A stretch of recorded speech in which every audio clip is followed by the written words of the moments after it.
Shalom, this is Yair Davidiy speaking to you from the land of Israel.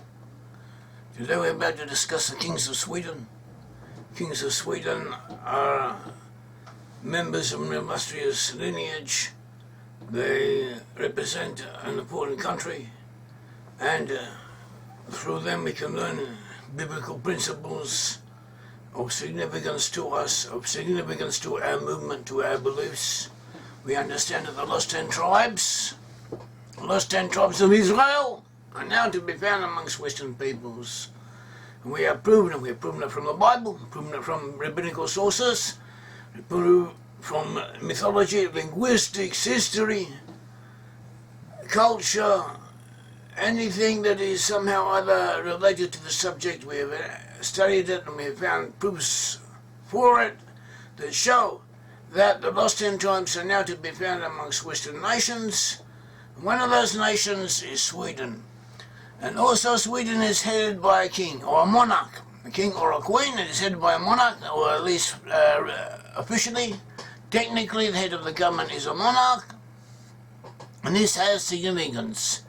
We saw in a previous lecture how it was prophesied that the lost 10 tribes would be headed by governments, some of which would have reigning kings over them, and that they would each be a separate kingdom in its own right. We notice the blessings that have been made to the patriarchs, to Abraham, Isaac and Jacob. It said in Genesis 17, I will make you very fruitful. Genesis 17:6, I will make you very fruitful, I will make nations of you, and kings will come from you.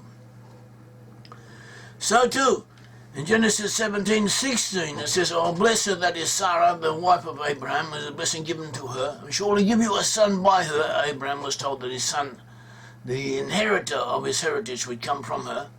I will bless her so that she will be the mother of nations, and kings of people shall come from her. And the interpreters, according to the Hebrew, understood the Hebrew to say, kings that rule over peoples. Kings will come from her, and mother of nations, kings of peoples will come from her. That is, kings that rule over nations, kings that rule over peoples, kings of nations, with ruling parallel to each other. That is what we understood the Hebrew to say. That is what we showed it to say. And Genesis 35:11 says, and God said to him, I am God Almighty, be fruitful and increase in number. A nation and a community of nations will come from you, and kings will be among your descendants. And it was shown that this blessing in 35:11, Genesis 35:11, is in effect saying that two different entities would come out of you. Two separate polities, two separate entities would emerge from Jacob. Jacob was renamed Israel. Israel was also named, Israel was the forefather of the 12 tribes of Israel. And it was promised in this promise that two separate entities would come out of him. One would be a tribe or a people that is comprised of two tribes of Judah and Benjamin together, and one tribe, one entity on one hand. On the other hand would be another body of peoples comprised of 10 different peoples, a kahal, numbering 10 as we showed, 10 different peoples with kings, some of them having kings ruling over them parallel to each other. And this is what was prophesied, and this is what we find in Western Europe. And so we find amongst the Swedes that they are ruled by a king. Sweden is a predominantly Israelite nation, as we understand it. Its inhabitants include many descendants from the lost 10 tribes of Israel, even though they are not aware of their Hebrew ancestry, as most descendants of the lost 10 tribes of Israel are not known, do not have it known to themselves, they're not aware of it, they have no acquaintance with it, they're not familiar with the idea. But this is the truth, that they are descended from lost tribes of Israel to some degree, possibly to a great degree in many cases. and that the prophecies of the Bible are pertinent to them, and they should be aware of this. They need to be aware of this in the end times, in our time, because it is becoming more important than it was in the past. Sweden is one of these peoples. We identify the Swedes, the people from Sweden, as predominantly belonging to the Israelite tribes, the lost tribes of Israel, especially from the tribe of Gad. The tribe of Gad was one of the tribes of Israel. It was originally located east of the Jordan River. It was together with the tribe of Reuben, and the half tribe of Manasseh. They were all east of the Jordan, and they were taken away by the Assyrians, as we find in 1 Chronicles 5:26. And they became part of the lost 10 tribes in their places of exile. They lost consciousness and awareness of their ancestry, and they became part of the lost 10 tribes of Israel. And Gad was together with Reuben. Reuben is identifiable as people who became predominant in France. And France always had a close association with the Swedes, with the people of Sweden, and also with the Goths, of whom the Swedes are part, and some of the Goths, as well as settling in Sweden, they also settled in France.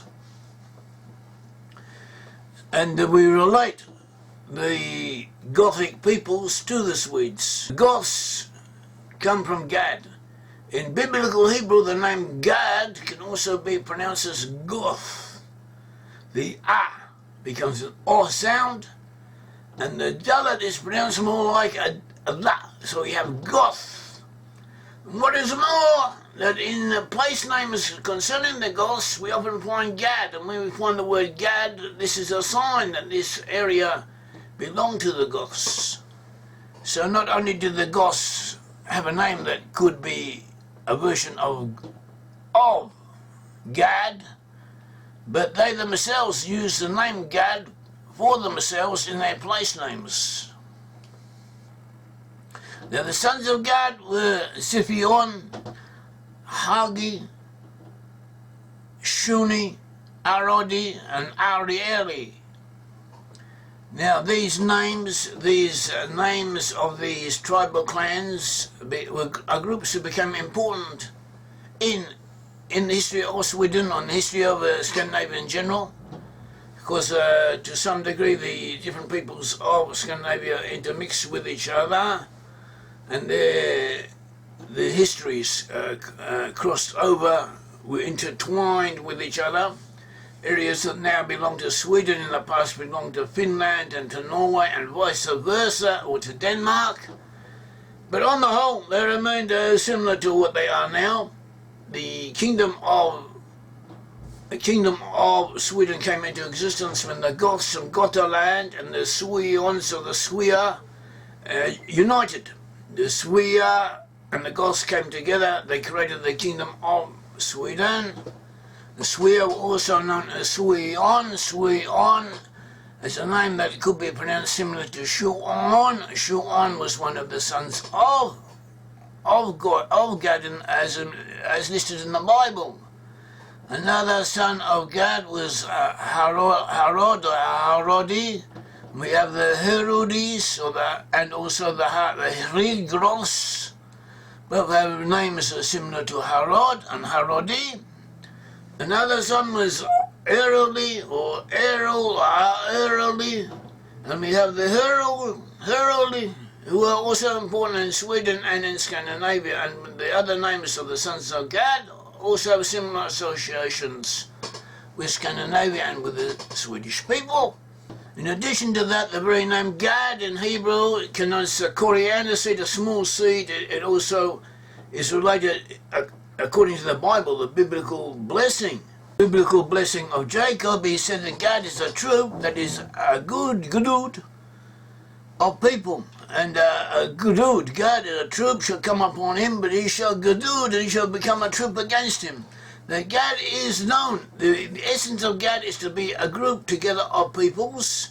Also, the name Gad is related in the Bible. Is we find in the name Gad. We find the name Gad given to a coriander seed, a very small seed, known for its smallness.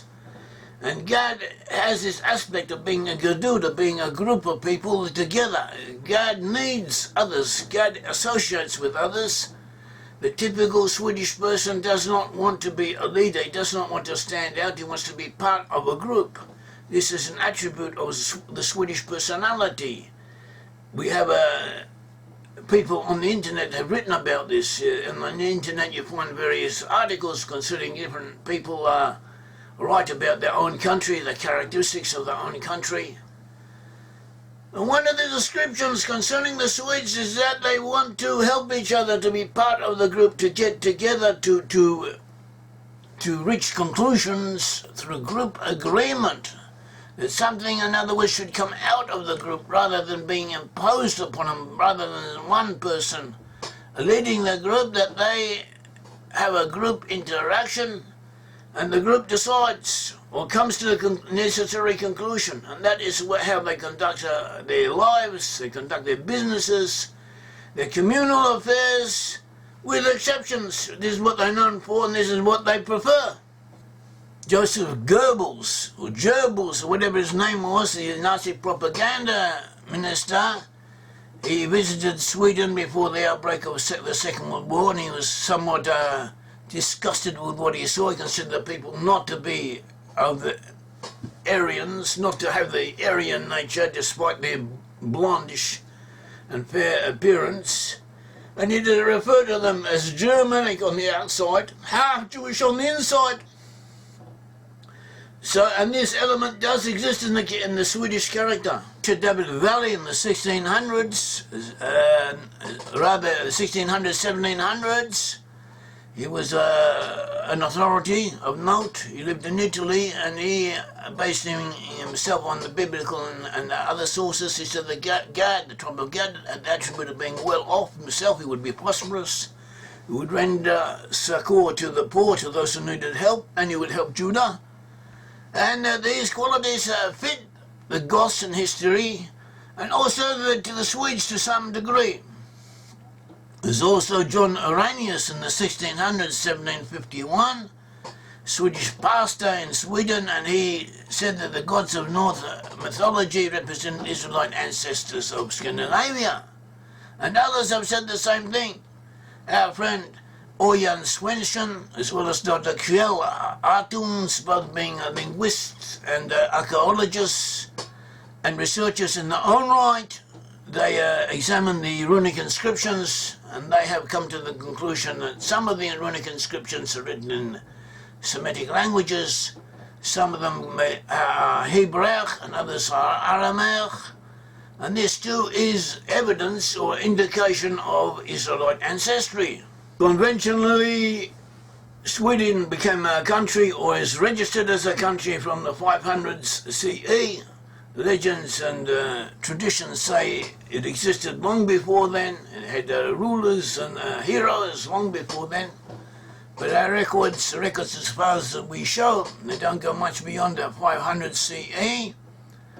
And that was most of what we now know as Sweden, apart from areas in the south and areas now in Finland. And the first known king by name to have ruled over Sweden, and that is Svealand and Gotland. Sweden, as we know it, was named Olaf Scott Konung. Portions of Sweden were ruled by Denmark until the 1600s. In the 1500s, 1397 to 1523, there was what is known as the Kalmar Union. What is now Sweden, Norway and Denmark were united together under one monarch. In other words, they were separate countries, but they had one king or one ruler over them. They also included the colonies of Norway, that at that time included Iceland, Greenland, the Faroe Islands, and the now Scottish Islands of Orkney and Shetland. This Kalmar Union had been created to block Germanic expansion in the region. We identify a portion of the Germans as a descendant from Edom. Edom is also related to Israel. He is related to Israel. He's actually the full brother of Jacob, of Israel. They were twins.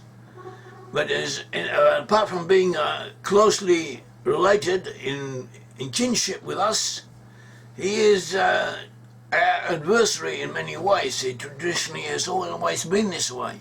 At the beginning, the rulers of Sweden were elected from amongst certain families. The families would get together and they would elect a king over all of the Swedes. In 1523, Sweden left the Kalmar Union, became independent, and Gustav Vasa became the king. And Gustav Vasa, he became the king, and after him, the kingship was hereditary. It went from father to son at the beginning, from father to son. After that when there was no son, it went to the queen, to a woman. Father Vasa, in addition to making Sweden more independent than it was previously, he also seized the land of the church. The Catholic Church at that time controlled 20% of the lands in Sweden. So he seized the land and he enriched himself and also enriched Sweden. And the church had been interfering in internal affairs of the Swedes, and Gustav Vasa did not like it, so he encouraged Protestant preachers, and he established the Church of Sweden, which was a type of Lutheranism, and so Sweden became a Lutheran entity from that time onwards. In the 1600s and 1700s, Sweden was quite a powerful country. It had its own empire. They conquered areas on the continent of Europe, Estonia, Livonia, that's on the shores of Lithuania, Ingria, Russia, the region around St. Petersburg, Leningrad. Also Karelia is to the east of Finland. All that which is now part of Russia, all that belonged to the Swedes.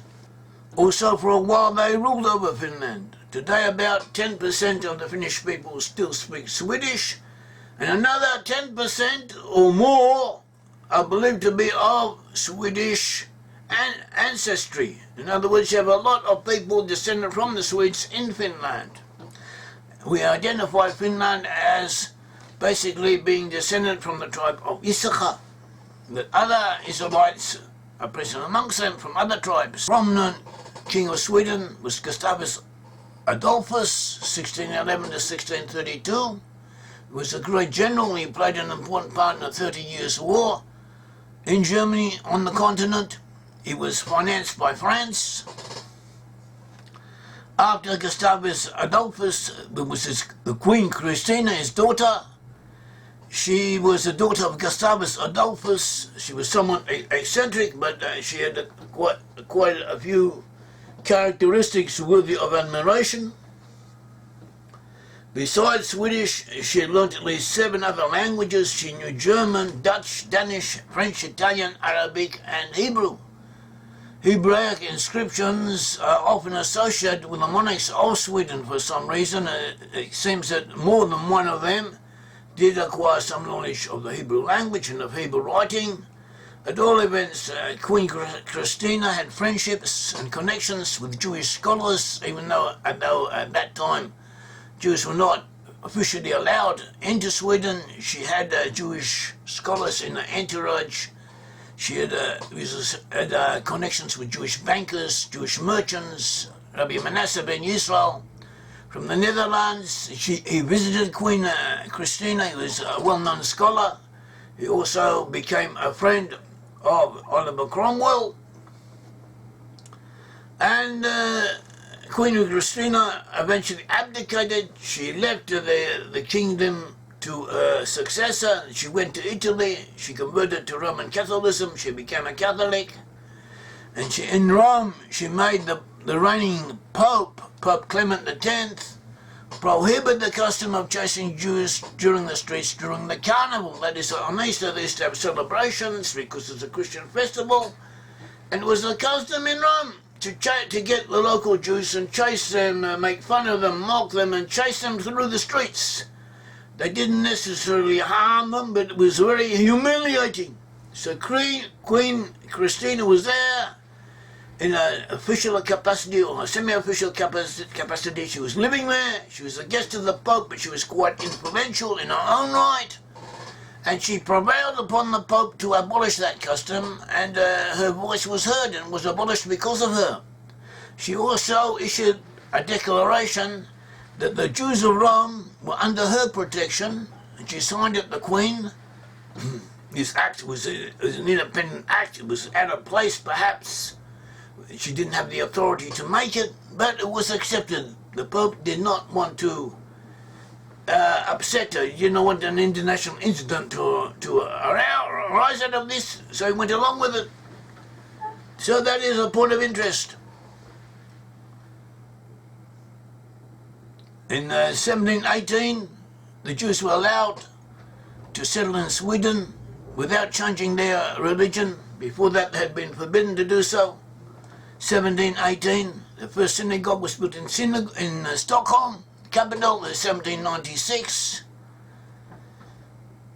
In 1763, a Frenchman, someone from France, named Jean Bernadotte, became the king of Sweden.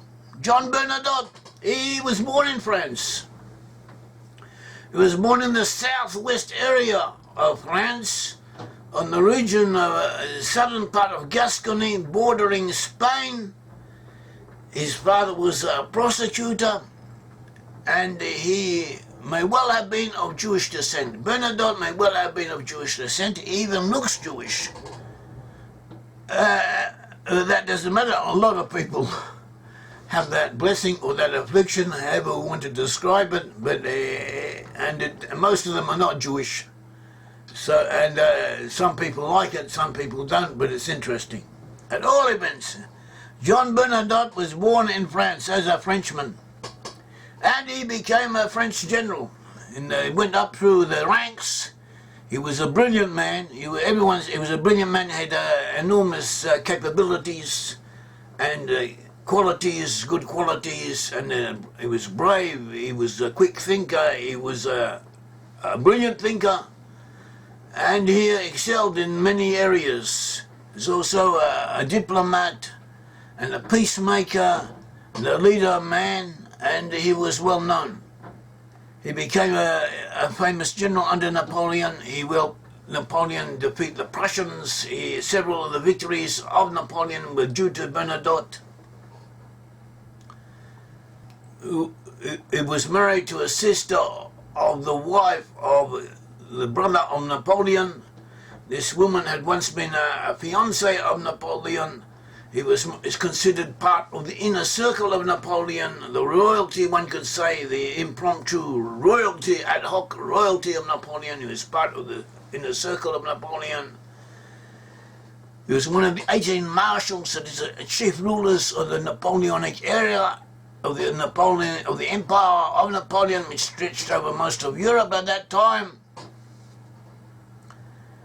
And he was known for his fairness, for his good play, one could say. He was the ruler over Hanover in Germany, and he proved to have great administrative abilities on several occasions.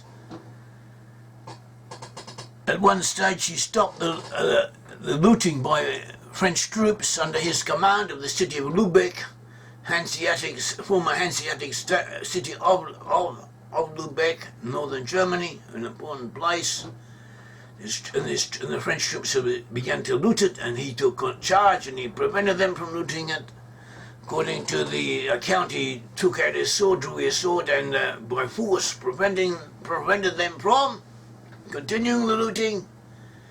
And also at that time he was in charge of Swedish soldiers who had been captured in the war, fighting against Napoleon, and there were 1,600 of these Swedes, and he took commiseration on them. He looked after them, and he allowed them to return to their own country, and he made a very good impression on them. And this was to be important because one of the officers in charge of these soldiers was delighted to recommend him to become the future king of Sweden, and this was what began the process leading to him indeed becoming the ruler over the Swedish polity. Afterwards, Bernadotte, he oversaw the French occupation of Denmark, which neighbours Sweden, and which is important to Sweden. the opinion of people in Denmark is important in the Swedish important internal affairs because the countries are together, mixed and interlocked with each other. And Bernadotte, for a while, on behalf of Napoleon, ruled over Denmark. He occupied Denmark, but he made a good impression on the Danish people and on the Danish ruling house and on Danish nobles. He became popular in the area. And Napoleon saw all this, and he saw his good reputation and his exemplary conduct and his efficiency and his understanding of what needed to be done and his ability to do it. Napoleon offered to make Bernadotte the King of Spain on his behalf, to rule over Spain as a part of the empire of Napoleon, but he would be the local king. But he didn't want it, he declined. Also Napoleon, before he had a son, before a son was born to him, Napoleon was afraid of dying, and without heir, and of his empire disintegrating for want of someone to control it, to rule over it. So he considered making Bernadotte his successor. So Bernadotte was known. He was a candidate to become a ruling king. He was like a king, a candidate to be a king without and only they needed a country to be found for him. Even so, Bernadotte and Napoleon had several serious disagreements between each other. And Napoleon had a love-hate relationship with Bernadotte. He both admired him, feared him, was jealous of him, and so too, Bernadotte was not always in synchrony with Napoleon. He accused Napoleon on occasion of abandoning him, of not supporting him in the war, in his certain battles, of leaving him in the lurch. He also criticised some of the other commanders of Napoleon. There was a need, as if to say, to get Bernadotte out of the way, but at the same time make use of him. So he decided to send Bernadotte to Rome to rule over the Roman states in Italy. But before he could take up his post, suddenly there came a request that he come to Sweden to serve as the heir elect, that is to become a noble of Sweden and to be in Sweden and to be the heir of the king when the king would pass away. That is called the heir elect. And what had happened in the meantime? It turned out that the king of Sweden at that time, he was old, he was quite old, he didn't have any children, his dynasty was at an end. There were candidates, mainly in Denmark, or certain princes who wanted to become king to inherit the throne after him. They were related to him in some way or other, but they didn't agree with each other. There were rivalries between them. None of them was exactly suitable for the post. There's a problem if one of them was chosen, there would be tension and conflict with the others. And so too, Napoleon at the same time was also pressing the Swedes that someone from his entourage, possibly a member of his family, received the post of heir elect. So with all these pressures were coming to bear, a minor noble, the one who had been the commander or the officer of the Swedish soldiers who Bernadotte had looked after and sent back to Sweden, the captives, he gave the name of Bernadotte. And at first this was dismissed as being too far-fetched, not suited, completely out of the picture. Napoleon didn't want it, the people in Sweden didn't want it, but somehow the pressure and the force of circumstances pushed the name of Bernadotte to the fore, and the Swedish military wanted him because he was a military man like themselves and he had a good reputation, and they wanted someone like that. So in the end he was accepted. So he came to Sweden as the heir elect, and immediately when he came there he was immediately accepted, he was immediately popular, he began ruling straight away, and he was accepted by the Swedes. Sweden was in a bad state of affairs at that time, so Bernadotte fixed up the economy, he restored prosperity to the country, he solved certain problems that existed then, and he made a strong impression. He invigorated the area straight away. He initiated a period of prosperity, and he stabilized the area. Napoleon, meanwhile, intended to invade Russia. And he didn't trust Bernadotte. He was afraid that Bernadotte would take Sweden into the Allies against him, into the side of the Allies against him. So Napoleon, he seized Pomerania, which was in northern Poland, but at that time it was ruled by Sweden, also the island of Rügen in the Baltic Sea, and he seized these areas that belonged to Sweden, and in this way he antagonized or declared antagonistic intentions towards the Swedes, and he continued to invade Russia. Bernadotte allied himself. He took Sweden into an alliance with Russia and Britain, and they defeated Napoleon. So Bernadotte came out on the winning side, along with Sweden. And as a result of this, Sweden received the rulership over Norway. It lasted from 1814 to 1905, and he was one of the peacemakers of the Europe in the wake of the defeat of Napoleon. The Tsar of Russia, at one stage, even wanted Bernadotte to be made the constitutional king of France in place of Napoleon. And Bernadotte, in other words, Bernadotte was considered a suitable person for this post. But it was decided the House of Bourbon, one of the part of the previous ruling dynasties of France, should take the position, and this is what happened. And so Bernadotte continued as ruler of Sweden. In 1834, he brokered peace between Russia and Britain. He prevented war between the two countries, which was about to break out. And the population increased. The population of Sweden increased because of him. Under him, agriculture, commerce, and manufactures went forward. And all the present rulers after that are descended from Bernadotte. They're part of his dynasty. Even in the time of Bernadotte himself, under his rule, the local parliament began to whittle away his authority, to put limits on it, and this continued under his successors, so that today the present king of Sweden has hardly any power at all. He's a figurehead, but he represents something. He is important. He represents the common people, the people in general, the continuous historical association of the people with their country and with their kings, and he has importance. Sweden has been neutral after World War I, prosperity. After World War I, Sweden experienced prosperity, good, with advanced social welfare policies. They always looked after their people, served them.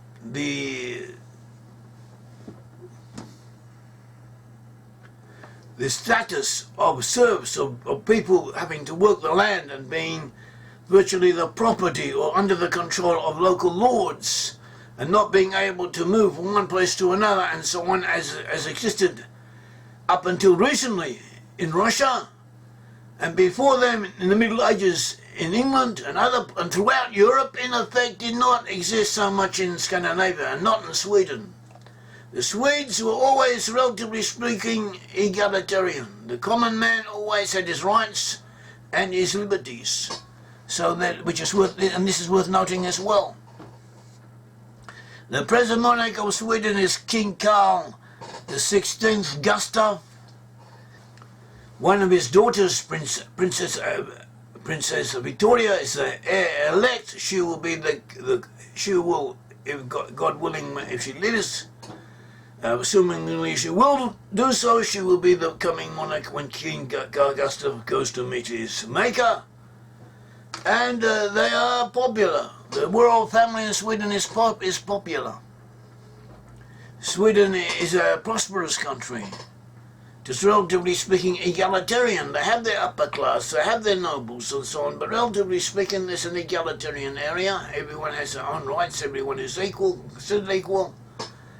It is, relatively speaking, it is safe, there's little violence.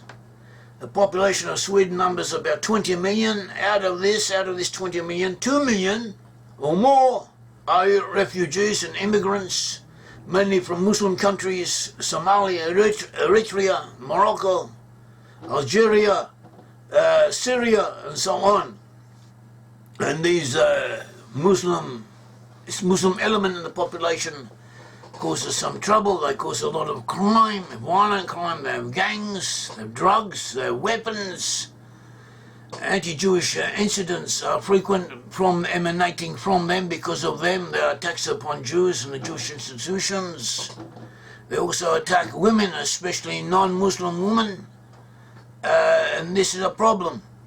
And the Swedes are somewhat left-wing and open-minded and liberal, but they need to put their house in order to some degree. They are Israelites. They need to know who they are. They need to know their ancestry. They need to return to biblical values.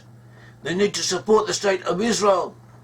They need to draw closer to the Jewish people, to biblical values, to learning the Torah, to learning the Bible, or to be upright and have a family life and children and things that are important according to the Bible, things that are important for the sake of the Israelite nation. They need to be aware of this and to work towards it.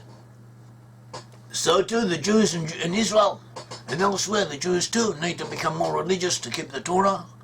They need to know who the lost 10 tribes are and to prepare themselves to accept them at some stage in the future, and the meanwhile that they should be more religious, learn the Torah, keep the Torah, live good lives, and prepare to, in the future, be reunited with the lost 10 tribes of Israel, and to confirm for their own sakes who the lost 10 tribes of Israel are.